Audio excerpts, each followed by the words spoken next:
On a dit que j'étais morte sur le coup. La voiture avait fait 3 tonneaux avant de percuter la barrière au bord de la route. Mais la vérité, c'est que je ne suis pas morte immédiatement. Je voyais tout. Mon corps était encore coincé dans l'épave, tandis que je me tenais à côté, observant les gens crier, les lampes torchées s'agiter autour de moi. Puis, comme un vent puissant, tout devint silencieux. Dans ce silence, j'ai entendu des pleurs pas venant de la terre, mais d'un autre lieu. Une voix murmura, « Viens, vois ce qu'il advient de ceux qui ont porté leur douleur trop longtemps. » Je ne comprenais pas, jusqu'à ce que je les voie, des femmes, innombrables, pleurant devant une lumière éclatante qui traversait l'éternité. Et j'entendis alors sa voix. Il dit, « Voici celles qui ont laissé leur douleur, mais n'ont jamais laissé leur blessure. » C'est ainsi que commença mon voyage. Merci infiniment, mes frères et sœurs, de laisser Dieu se servir de vous pour sauver des vies. Que le Seigneur, dans sa miséricorde infinie, vous récompense. Je m'appelle Susanna Matthew, mère de 2 enfants, croyante, et femme qui pensait connaître la souffrance, jusqu'à cette nuit-là. 2 ans avant l'accident, j'avais quitté un mariage abusif. Je pensais être enfin libre, nouvelle ville, nouveau travail, nouvelle paix. Mais au fond de moi, je portais encore de la colère, du ressentiment, et une question que je n'osais poser à Dieu, ai-je péché en partant? Ce soir-là, sur le chemin du retour après une réunion de prière de femmes, la pluie tombait si fort que je ne distinguais presque plus la route. Je me souviens avoir prié, « Seigneur, je veux juste la paix. » Quelques instants plus tard, des phares m'ont aveuglé, et tout est devenu noir. Quand j'ai rouvert les yeux, je n'étais plus dans ma voiture. Je me trouvais entre 2 mondes, la vie et l'éternité. Ce que j'allais voir allait répondre à toutes les questions que j'avais portées en silence pendant des années. Le silence autour de moi s'épaississait. Je me tenais dans un lieu vivant, mais étranger à tout ce que je connaissais. L'air scintillait comme une brume dorée, et chaque son semblait porteur d'un sens. Il n'y avait ni vent ni soleil, pourtant la lumière semblait émaner de partout. Devant moi s'étendait une vaste plaine semblable à du verre, ondulant doucement sous mes pieds comme de l'eau. Puis, je l'ai réentendu, ce son, ces pleurs. Ce n'était pas le cri désespéré que j'avais connu sur terre. C'était un chagrin empreint de regret, de nostalgie et de vérité découverte trop tard. En me retournant, je les ai vues, une multitude de femmes vêtues de robes blanches. Certaines agenouillées et tremblantes, d'autres debout, le visage baissé, les larmes coulant sur leurs joues lumineuses. Je pouvais ressentir leur douleur comme si c'était la mienne. Un ange à mes côtés parla doucement, sa voix semblable à un murmure d'eau vive. Ce sont celles qui ont laissé leur douleur, mais pas leur blessure. Elles ont été libérées physiquement, mais restent prisonnières dans leur esprit. Avant que je ne puisse répondre, une lumière éclatante remplit l'atmosphère. Elle n'éblouissait pas, elle transformait. Même mes pensées se turent. Et je le vis, Jésus. Il se tenait devant elle, devant nous, non pas comme une image peinte par les hommes, mais comme une gloire vivante enveloppée de compassion. Ses yeux portaient la profondeur de l'éternité, et pourtant, quand il regardait chaque femme, c'était comme s'il voyait toute son histoire, du commencement à la fin. Je tombai à genoux, tremblante. Il ne parla pas tout de suite. Il marcha parmi les femmes, posant sa main sur leurs épaules, une à une. Là où sa main se posait, leurs larmes se changeaient en paix, leurs regrets en délivrance. Puis il se tourna vers nous et dit : « Vous avez échappé à leurs mains, mais pas à la haine. » Sa voix, douce mais plus puissante que le tonnerre, résonna dans tout l'espace. « Vous avez fui leur violence, leur cruauté, leur domination, dit-il, mais vous avez emporté avec vous une graine de haine, et cette graine a grandi. » Je vis alors des images, des femmes fortes, courageuses, blessées, assises seules dans des pièces sombres, se murmurant : « Je ne lui pardonnerai jamais. Je n'oublierai jamais. » Leur colère semblait juste à leurs yeux, mais dans ce royaume, elle brillait d'une lueur sombre, comme de la fumée. Jésus continua : « Vous avez échappé à leurs mains, mais pas à la haine. Vous avez quitté la cage, mais remporté les chaînes avec vous. Vous avez cru que la liberté se trouvait dans la distance, mais la vraie liberté commence lorsque l'amour remplace la vengeance. » À ces mots, j'ai senti quelque chose se briser dans mon propre cœur. J'avais prononcé les mêmes phrases, je pardonnerai un jour, mais pas maintenant. Mais ici, il n'y avait pas de plus tard. Il n'existait que la vérité. Des larmes emplirent mes yeux lorsque Jésus posa son regard sur moi. Susanna, dit-il doucement, tu ne peux pas guérir en t'attachant à ce qui t'a blessé. La haine est un poison. Elle détruit lentement, même quand la douleur semble passer. Autour de nous, la lumière vibrait doucement, et je vis des femmes commencer à rayonner davantage tandis qu'elles murmuraient en pleurant. Seigneur, je pardonne. Puis il reprit. Je ne t'ai jamais condamné pour avoir fui le danger, mais je t'ai appelé à pardonner. La scène changea. Je vis des femmes agenouillées, priant avec ferveur pour que Dieu leur pardonne d'avoir quitté leur mariage violent. Certaines avaient été jugées par d'autres encore portaient une culpabilité si lourde qu'elle étouffait chacune de leurs prières. Jésus leva la main, son visage empli d'une tendresse infinie. Je ne t'ai pas condamné pour avoir fui la souffrance, dit-il, car je ne prends aucun plaisir à votre douleur. Je suis venu pour libérer les captifs, non pour les enchaîner dans une endurance déguisée en piété. Ses yeux brillèrent d'une lumière céleste. Mais je t'ai appelé à pardonner, non pas pour retourner vers le tourment, mais pour te libérer de l'amertume qui emprisonne ton âme. Ces paroles brûlaient comme un feu guérisseur. Je sentais la vérité percer chaque faux enseignement qu'on m'avait inculqué, que rester signifiait sainteté, et partir, échec. Alors Jésus ajouta. Le pardon ne justifie pas leur péché, il justifie ta guérison. Près de moi, une femme s'effondra en sanglotant. Seigneur, je croyais que tu étais en colère parce que je suis parti. Jésus s'agenouilla et lui releva doucement le visage. Ma fille, j'ai pleuré quand on te frappait. J'ai vu chacune de tes larmes, chaque nuit où tu priais pour que cela cesse. Je t'ai conduite dehors pour que tu vives, pas pour que tu haïsses. L'amour dans sa voix fit tomber toutes les murailles en moi. Je me revis, cachant mes bleus, forçant un sourire, suppliant Dieu de me répondre. Et là, face à lui, j'entendis enfin la vérité. Tu n'avais pas tort de partir. Tu avais tort de garder la douleur. Ton silence était ton bouclier, mais moi, je voulais en faire ton témoignage. La vision changea de nouveau. Je vis des femmes sur terre, silencieuses, isolées, effrayées. Elles avaient survécu, mais n'osaient pas parler. Elles craignaient les jugements, les commérages, ou d'être taxées d'infidélité spirituelle. Alors Jésus déclara. Ton silence t'a protégé un temps. C'était ton bouclier. Mais maintenant, il cache le témoignage que j'ai placé en toi.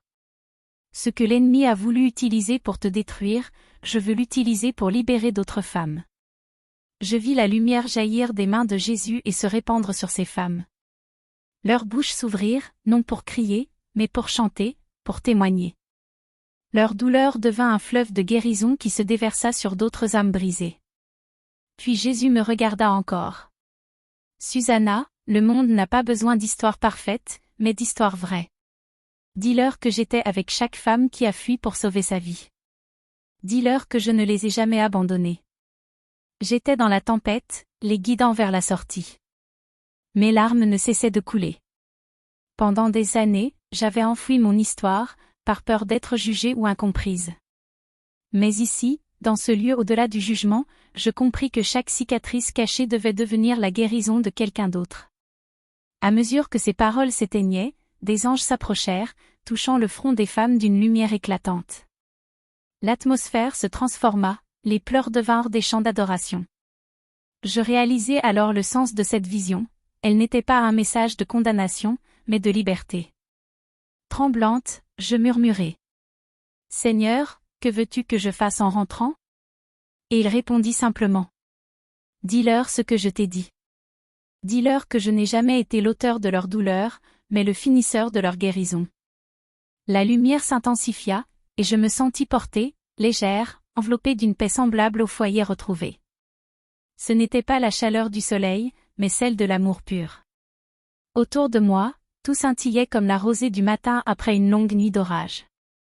Je regardais encore ces femmes, leurs larmes ne portaient plus la tristesse, mais brillaient comme des cristaux reflétant la gloire divine. Et Jésus conclut d'une voix douce mais puissante, que toute l'éternité semblait écouter. Vous avez prié pour l'amour, mais je devais d'abord vous rendre entière. Quand il prononça ces mots, l'atmosphère tout entière trembla. Ce n'était pas un reproche, mais une vérité prononcée avec compassion. Je vis alors les cœurs des femmes se rassembler, se réparer comme du verre brisé. Certaines avaient fui un bourreau pour tomber entre les bras d'un autre. D'autres suppliaient. Seigneur, envoie-moi un mari qui m'aimera vraiment. Et dans cette lumière, je compris, avant de guérir leur mariage, Dieu voulait guérir leurs âmes. Jésus leva la main, et leurs histoires apparurent devant nous comme des visions vivantes. Nous vîmes comment ces femmes avaient tenté de combler le vide laissé par la douleur, cherchant une reconnaissance que seule la guérison pouvait apporter. Il dit. Beaucoup ont prié pour l'amour, alors qu'elles saignaient encore de blessures qu'elles ne m'ont jamais laissé toucher. On ne peut pas accueillir une joie nouvelle avec des mains brisées. Je voulais d'abord vous rendre entière. Ces paroles transpercèrent mon cœur. Je me souvins de mes propres prières. Seigneur, envoie-moi quelqu'un qui me fera me sentir en sécurité. Mais à cet instant, je compris, la sécurité n'était pas une personne. C'était sa présence. Jésus me regarda droit dans les yeux et dit. Susanna, je ne te privais pas de l'amour. Je te préparais à le recevoir.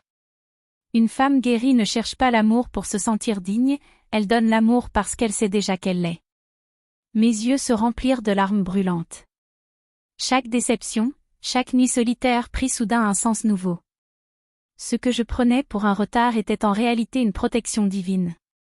Puis il poursuivit. Je n'ai jamais oublié les larmes que tu as versées en secret. La scène changea encore. La lumière dorée s'adoucit, laissant entrevoir des nuits terrestres. Je vis des chambres éclairées par la seule lueur de la lune, où des femmes étaient agenouillées, chuchotant. Dieu, es-tu là? Je me vis moi-même, brisé, serrant mon oreiller, retenant mes sanglots pour ne pas réveiller mes enfants. Jésus se tenait près de chacune de ces femmes, dans leurs heures les plus sombres. Sa robe rayonnait faiblement, et tandis qu'il avançait, le temps se déployait. Chaque nuit, chaque larme, chaque prière silencieuse était enregistrée dans une lumière étincelante. Il dit doucement. Tu croyais que personne ne te voyait, mais le ciel a entendu chacun de tes murmures. Je n'ai jamais oublié tes larmes cachées. Aucune d'entre elles n'a été perdue. Il ouvrit sa paume, et j'y vis de minuscules gouttes de lumière, chaque goutte représentant une larme. Lorsqu'il souffla dessus, elles se transformèrent en fleurs d'or pur. Voici, dit-il, ce que tes larmes sont devenues, ton adoration. Tu ne le savais pas alors, mais chaque larme a arrosé la foi qui allait devenir ton témoignage. Je tombai à genoux, bouleversé. Toutes ces nuits où j'avais accusé Dieu de silence. En réalité, il bâtissait ma force. Jésus s'agenouilla à mes côtés.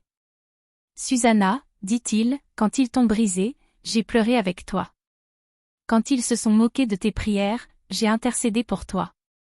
Tes larmes n'ont jamais été ignorées, elles ont été exaucées à mon heure. Son regard débordait d'un amour puissant, pas de la pitié, mais de l'honneur, comme s'il voyait en chaque femme non une victime, mais une guerrière ayant survécu à la tempête tout en gardant une étincelle de foi. Il leva la main vers la multitude. Chaque larme que vous avez versée est une semence, dit-il. Et ces semences fleuriront en liberté pour les générations à venir. Puis il ajouta. Vous avez cru que partir signifiait m'abandonner, mais j'ai marché à vos côtés. À ces mots, un vent doux parcourut la plaine de lumière. Beaucoup de femmes éclatèrent en sanglots, non de douleur, mais de soulagement. Jésus continua. Beaucoup d'entre vous pensent que partir, c'est échouer. Que s'éloigner de la destruction, c'est aussi s'éloigner de moi. Mais je vous le dis, je n'ai jamais été la voix de l'abuseur. J'étais le murmure qui disait, sors, et vis. Il balaya du regard l'océan de femmes et reprit. Vous avez cru que partir voulait dire que je partais aussi. Mais j'ai marché avec vous. Je vous ai porté à travers la peur, la solitude, et le jugement de ceux qui n'ont jamais compris votre douleur. Alors nous vîmes ces scènes. Des femmes courant hors de leur maison en pleine nuit, serrant leurs enfants, tremblantes. Derrière elles, des anges invisibles protégeaient leurs pas des dangers cachés. Je vis ma propre mémoire, cette nuit pluvieuse où j'avais fui la colère de mon mari. Je croyais être seule, mais maintenant, je le vis, 2 êtres lumineux marchaient à mes côtés. L'un portait mon fils, l'autre soufflait du courage dans mon cœur. Jésus se tourna vers moi. Tu n'as jamais été abandonnée, Susanna. Chaque pas que tu as fait dans la peur, je l'ai marqué de miséricorde.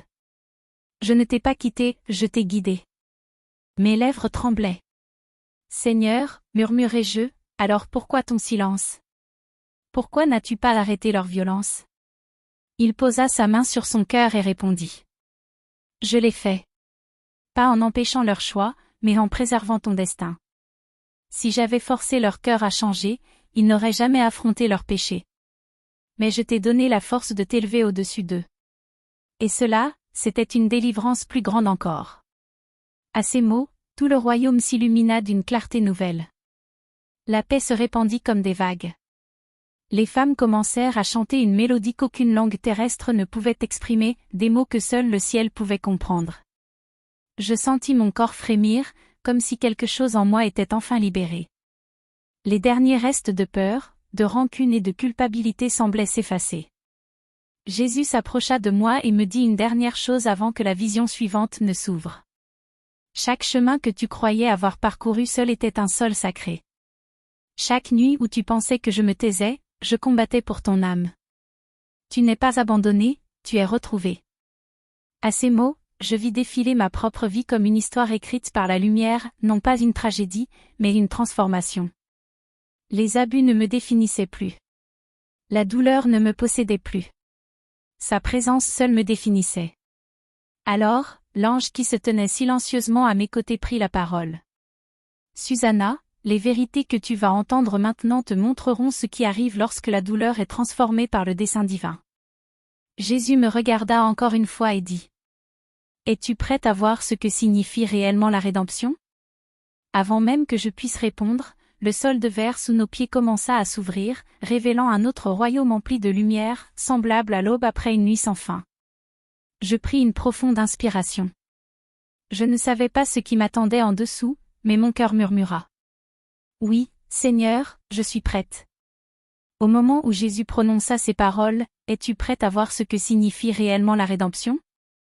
Le sol sous nous devint incandescent, comme du feu purifié dans le verre. L'air changea, plus dense de présence, mais plus léger de paix.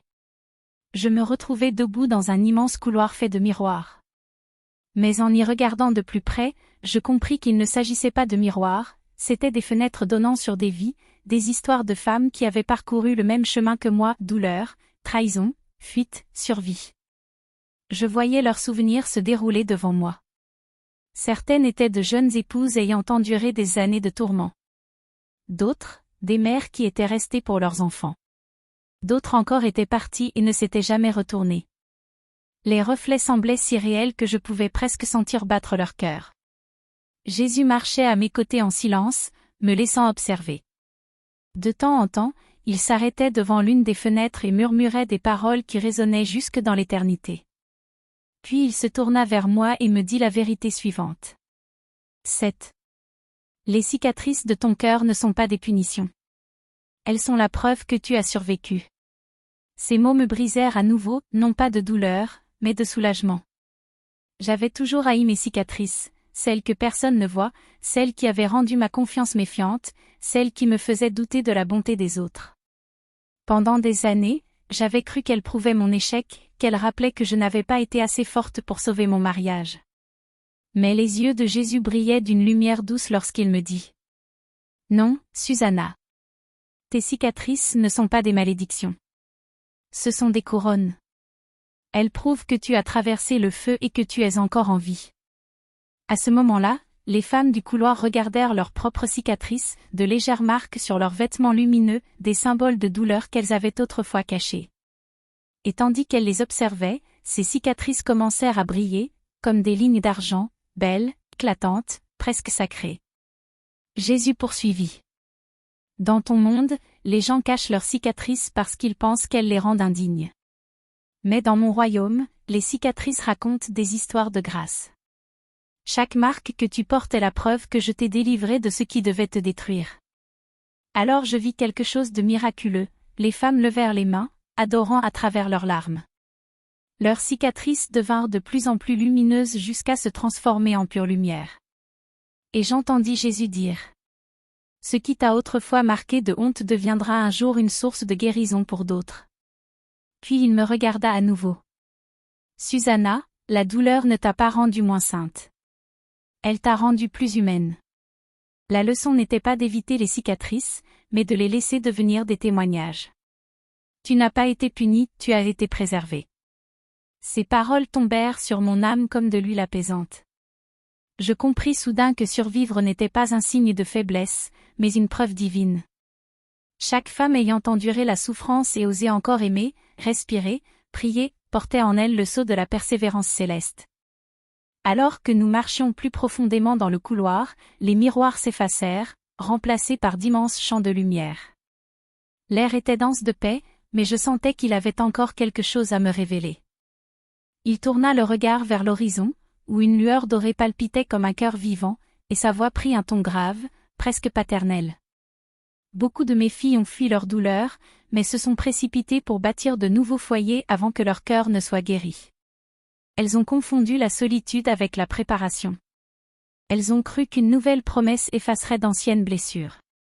Puis il prononça ces mots lourds de vérité, qui firent taire même le chant des anges. 8. Le remariage n'est pas un raccourci vers la guérison. C'est une alliance qui doit être fondée sur la plénitude intérieure. Le royaume devint silencieux, et toutes les femmes présentes levèrent la tête pour écouter. Le visage de Jésus rayonnait d'amour, sans aucune trace de condamnation. Il dit: je ne méprise pas le remariage, mais je désire qu'il naisse de la restauration, et non d'une réaction. Trop nombreux sont ceux qui entrent dans une nouvelle union alors que leur cœur saigne encore des blessures du passé. Il fit une pause, laissant la vérité pénétrer dans nos âmes. Le remariage n'est pas une punition, c'est une alliance. Et une alliance ne se construit pas sur la douleur, mais sur la paix. Tandis qu'il parlait, je vis une vision, deux cœurs, l'un entier et l'autre brisé, tentaient de s'unir. Le cœur brisé laissait s'échapper la lumière, affaiblissant l'autre. Mais lorsqu'il fut d'abord guéri par le toucher de Jésus, puis uni à l'autre, les deux commencèrent à briller d'une même lumière divine. Alors Jésus ajouta: avant de dire « oui » à nouveau, dis d'abord « je suis guéri », car nul ne peut verser l'amour à partir d'un vase vide. Les larmes coulaient sur mon visage tandis que je murmurais: Seigneur, beaucoup d'entre nous se sont remariés pour fuir la solitude, sans réaliser que nous étions encore brisés. Il acquiesça doucement. Oui, ma fille. Mais même ces erreurs peuvent devenir des instruments de miséricorde lorsqu'elles sont remises entre mes mains. Mon pardon n'est pas limité par vos choix. Je peux encore rendre complètes des alliances brisées, mais tout doit commencer par l'abandon. Je vis alors des scènes de femmes priant avec leur second époux, demandant le renouveau, la restauration, la paix. Jésus souriait tandis qu'une lumière descendait sur elles, réparant ce que des années d'amertume avaient détruit. Puis il se tourna vers moi et prononça des paroles qui brûlèrent profondément dans mon cœur. Une femme guérie aime différemment. Elle aime sans peur, sans contrôle, sans besoin de prouver sa valeur. Voilà l'amour que j'ai conçu pour l'alliance, non celui bâti sur la crainte d'être seul. Ces mots résonnaient comme un tonnerre enveloppé de grâce. Je sentis des chaînes se briser, non pas des chaînes visibles, mais celles faites de honte et de regret. Jésus regarda autour de lui et dit: ne te précipite pas pour reconstruire ce que je suis encore en train de guérir. Le délai n'est pas un refus. C'est un temps divin.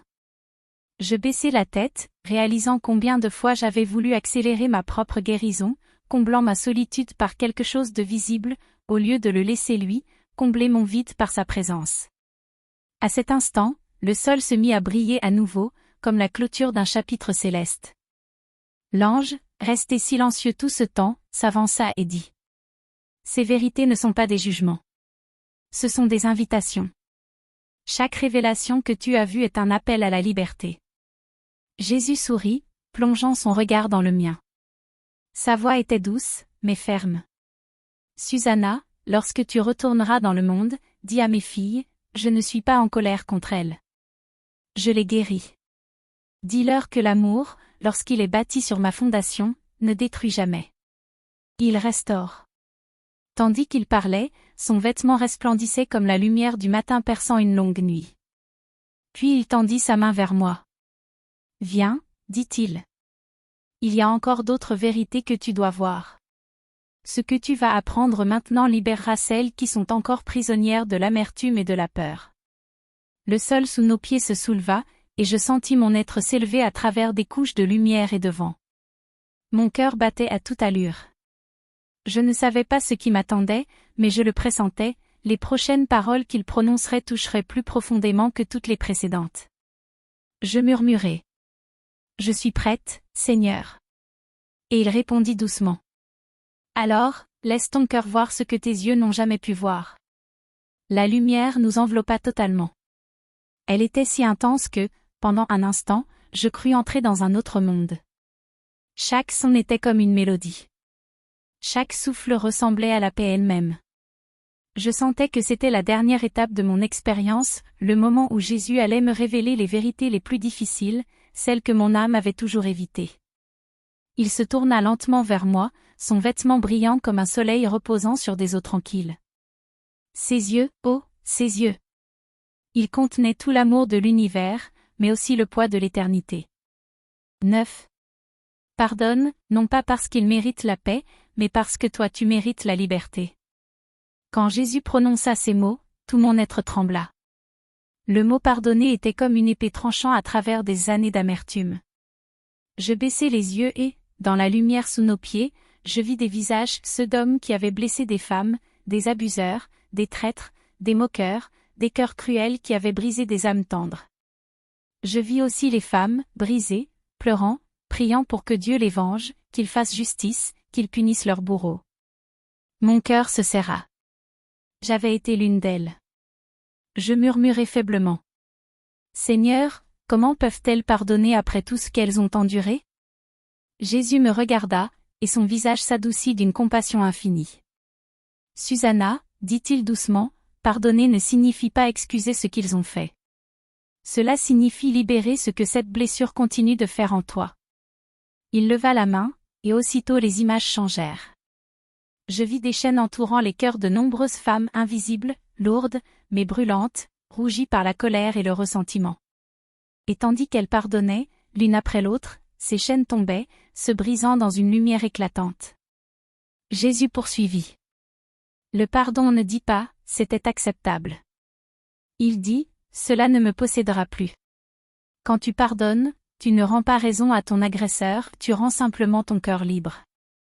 Les larmes coulaient sans fin sur mon visage. Pendant des années, j'avais cru que pardonner était un signe de faiblesse, que cela revenait à laisser le mal triompher. Mais Jésus murmura à nouveau. L'ennemi veut te garder dans la colère, car il sait que l'amertume retarde la guérison. Mais lorsque tu les relâches, tu me donnes enfin la place de te restaurer. Puis il se tourna vers moi et prononça des mots qui firent fondre toutes les murailles de mon âme. Tu ne peux pas porter la croix et tes rancunes en même temps. L'un doit tomber pour que l'autre s'élève. Je tombai à genoux, secoué de sanglots. Les souvenirs de douleur se succédaient dans mon esprit, les cris, la peur, la solitude. Et pour la première fois, je murmurai à haute voix. Je lui pardonne, Seigneur. Je le relâche entre tes mains. Au même instant, une chaleur douce, semblable à une lumière liquide, se répandit dans ma poitrine. C'était comme si le ciel lui-même entrait en moi. La colère, l'amertume, le poids du passé, tout disparut. Alors Jésus sourit et dit.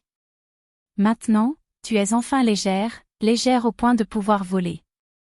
Quand je me relevai, le décor avait changé. Le corridor des miroirs avait disparu, les champs lumineux aussi. Nous nous trouvions désormais devant une immense porte faite de lumière vivante, palpitant comme un cœur. Jésus se tourna vers moi, le visage à la fois doux et ferme. Ta valeur n'a jamais été définie par ceux qui t'ont blessé. Elle a été scellée par celui qui t'a créé. Il tendit la main vers la porte, et elle s'ouvrit lentement. Derrière elle, je vis des vagues de couleurs inconnues, des sons qui n'étaient pas de la musique, mais de la louange pure. Alors il dit. Susanna, voici l'endroit où commence la vérité. Devant moi apparurent d'innombrables visages de femmes, certaines encore en vie, d'autres depuis longtemps parties, toutes rayonnantes, toutes libres. Et Jésus dit: chaque femme qui traverse la vallée de l'abus croit qu'elle est brisée à jamais. Mais je te le dis, je ne l'ai jamais abandonnée. J'étais là, dans chaque larme, dans chaque nuit silencieuse, dans chaque battement de cœur murmurant, je n'en peux plus. Il toucha mon front, et aussitôt, je ressentis ces paroles dans tout mon être. Chaque cellule de mon corps semblait comprendre que j'avais toujours été aimé, même dans mes heures les plus sombres. Jésus continua. Le diable a attaqué ta valeur parce qu'il connaissait ton appel.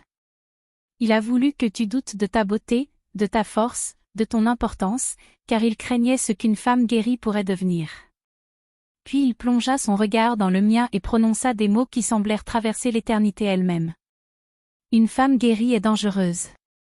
Elle enfante la paix là où régnait la douleur. Elle rebâtit les foyers que l'ennemi voulait détruire.